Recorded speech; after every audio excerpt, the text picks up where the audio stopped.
Hey Notre Dame, Chaplain Wayne here again in our chapel because it is time to talk about a very special season in the Catholic calendar. It's the season of Advent, and it's the 4 Sundays that lead us up to Christmas, and it started this past week. And instead of just talking about what Advent is, I thought, let's start with what it isn't.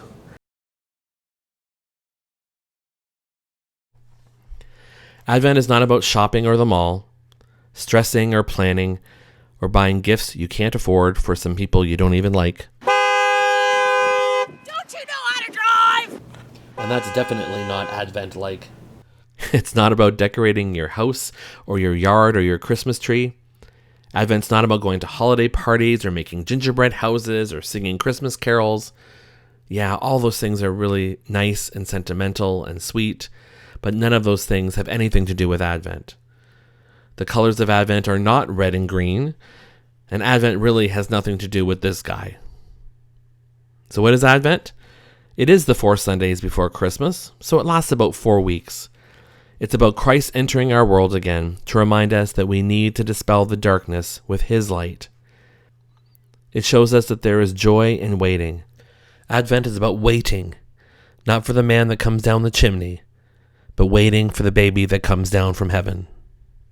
Lent is more about repentance, and Advent is all about hope. Lent can be considered as the spring cleaning of our lives, and Advent is meant to be a cozier time.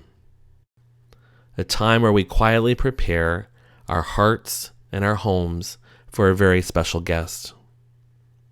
The true Advent colors are purple and rose, or pink. There are 4 themes to Advent. As well as many other faiths, we as Catholic Christians use the Advent wreath to focus on our journey. It is in the form, obviously, of a circle, which reminds us that God's love is never ending. There's no beginning, there is no end. And it's normally made up of evergreen boughs. That came from a long time ago when they realized that they needed a symbol of something that wouldn't end, that wouldn't die.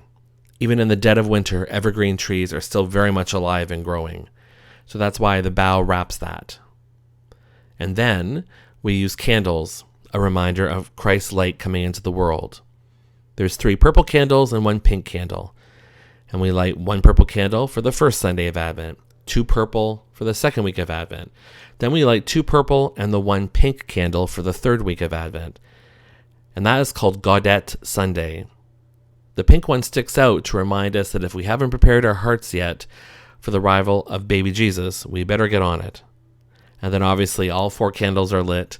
And then normally you will see in most churches a big white candle appears on Christmas Eve and Christmas Day, and that one is lit, signifying that Christ's light has come back into the world. If you're sick of Christmas by December 25th, then honestly, you've sort of done it all wrong. So this Advent, be kinder. Reach out to your grandparents and others that you know that might feel isolated or alone. Pray more.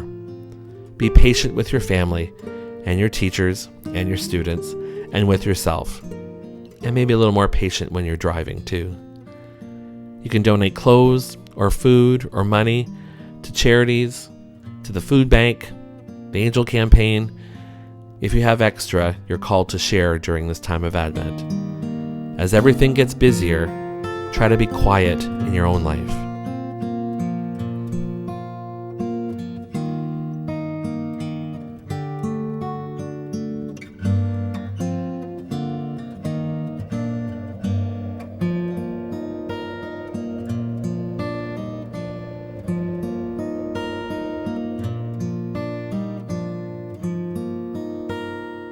So as we move through this blessed time of Advent together, we truly hope that your lives will be filled with hope and joy and faith and peace. God bless everyone.